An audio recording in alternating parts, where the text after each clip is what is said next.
فکر میکنی آدم باحال و خوبی هستی؟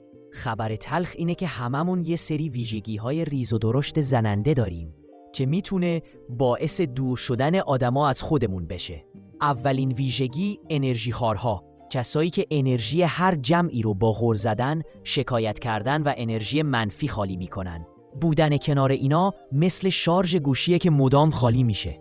از حرف زدن باهاشون حس خستگی میگیری. مورد دوم، خود برتر پندارها، کسایی که دائم میخوان ثابت کنن از همه بهترن، حتی وقتی موضوع بی ربط باشه. از نوع غذا گرفته تا سطح دانش، همیشه یه من بیشتر میدونم تو آستین دارن.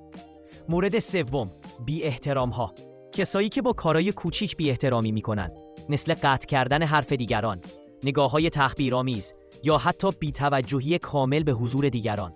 مورد چهارم، بازیگرهای قربانی، کسایی که همیشه نقش مظلوم و قربانی رو بازی میکنن تا توجه بگیرن. هیچ وقت مسئولیت اشتباهات خودشون رو قبول نمیکنن و همه چیز تقصیر دنیا و آدمای دیگه است به جز خودشون. مورد پنجم، حسودهای سمنی، کسایی که موفقیت دیگران براشون مثل خاریه تو چشم. به جای خوشحال شدن شروع میکنن به کوچیک کردن یا تخریب طرف مقابل و بی ارزش کردن اون کار. مورد ششم، کنترلگرها، کسایی که میخوان همه چیز طبق میل خواسته خودشون پیش بره. حتی جزئی ترین تصمیم ها رو هم باید خودشون تعیین کنن، وگرنه شروع به دخالت و فشار میکنن. هیچ وقت هم به درست یا غلط بودن اون تصمیم هم فکر نمیکنن.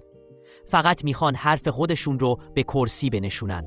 ویژگی هفتم، دروغگوهای حرفه‌ای، اونایی که حتی برای چیزای بی اهمیت هم دروغ میگن. این مدل آدما حس اعتماد رو نابود میکنن و آدم همیشه باید شک کنه که حرفشون واقعیه یا نه و معمولاً هم هیچ مسئولیتی رو نمیشه بهشون سپرد، چون خیلی راحت با دروغ گفتن شونه خالی میکنن.